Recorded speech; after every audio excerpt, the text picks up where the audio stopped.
ना लक्ष्मी घर में आ रही हो, रोग बीमारी पड़े हुए हो, कोई तकलीफ ही तकलीफ आ रही हो, बहुत कष्ट महसूस हो रहा हो, परिवार में शांति रत्ती भर की ना हो, तो कितना सुंदर कहा, 1 लोटा पानी लीजिए, उस पानी में 5 पीपल के पत्ते डाल लीजिए। कितने पत्ते? 5। थोड़ी सी काली तिल्ली डाल लीजिए, थोड़ा सा हल्दी का गट्टा, हल्दी जो सूखी एक गट्टे में आती है ना, हल्दी की गांठ, उसका थोड़ा सा टुकड़ा उस कलश में डाल लीजिए।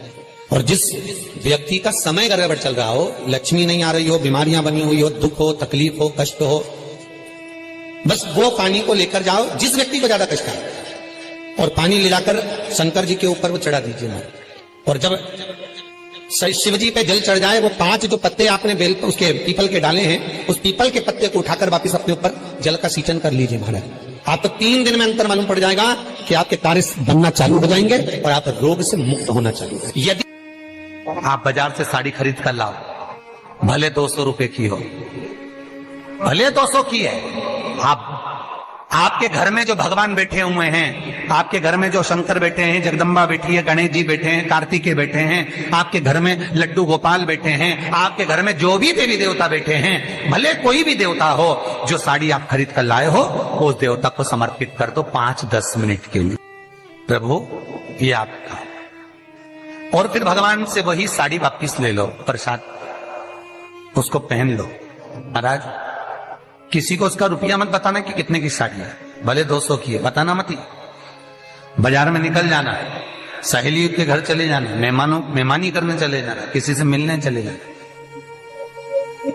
वो साड़ी की कीमत अगर कोई बताएगा तो 200 नहीं बताएगा, वो हजारों में ही बताएगा कि इसकी कीमत बढ़ गई। क्यों? क्योंकि भगवान को समर्पित होने के बाद में वस्तु की कीमत अपने आप बढ़ जाती है। जिस समय आप इस मन का, वृत्ति का, चित्त का मंथन करोगे भगवान के चरणों में बैठकर कि हे परमात्मा, और कई लोग तो ऐसे, उनका आज तक हनुमान चालीसा पढ़ना नहीं है, आज तक कोई चालीसा, चाहे गायत्री चालीसा हो, लक्ष्मी चालीसा हो, शिव चालीसा हो, पढ़ना ही नहीं आती, बस बैठ गए भगवान के सामने और पढ़ लिया आसन लगा के। नहीं नहीं नहीं, चालीसा पढ़ने का भी एक नियम है। अगर कोई लक्ष्य लेकर पढ़ रहे हो तो उसका एक नियम है। पूरी जिंदगी पढ़ते रहोगे तो भगवान की प्राप्ति नहीं है, पर लक्ष्य लेकर अगर पढ़ा है, आसन से जिस भगवान की चालीसा पढ़ रहे हो उसकी मूर्ति या उसका फोटो आपके सामने होना चाहिए। एक घी का दिया, अगर हनुमान चालीसा पढ़ रहे हो तो या तो घी का दिया जलाओ, वो भी गाय के घी का हो, भैंस के घी का मत जलाना, हनुमान जी कभी प्रकट नहीं होंगे भैंस के घी से। 11 दिन तक प्रतिदिन 3 पाठ रोज करो। एक पानी का लोटा, कलश, तांबे का जल, अर्थात तांबे का लोटा हो, स्टील का लोटा हो, तुम्हारे पास जो कलश हो, उसमें जल भरकर, एक सिक्का उसमें पटक कर, एक लौंग पटक कर, प्लेट से ढक कर रख दो और प्रतिदिन बस टाइम पर बैठकर पाठ करो।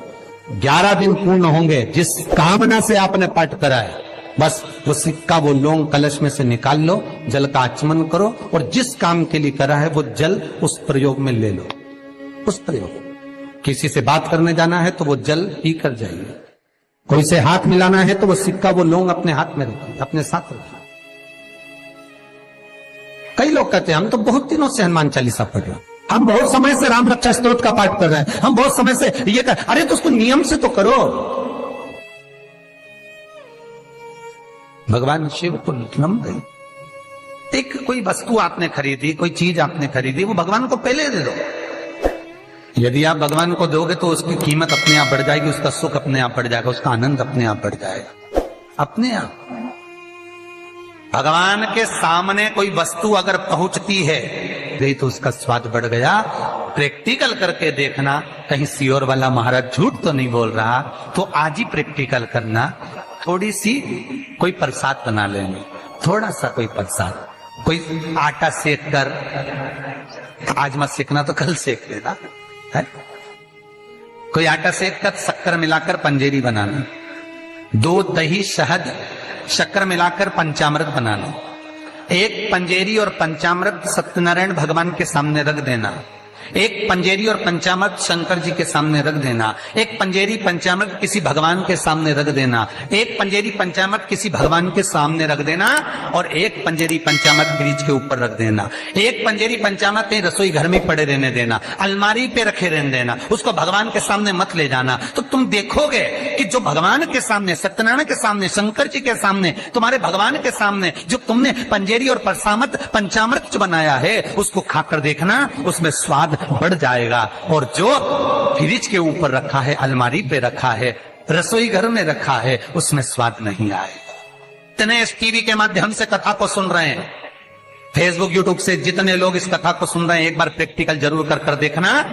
भक्तों, शिव शक्ति महापाय चैनल को सब्सक्राइब जरूर करें, बगल में बेल आइकन को दबा दें, जिससे गुरुजी की प्रत्येक वीडियो का अपडेट सबसे पहले आप तक पहुंच सके।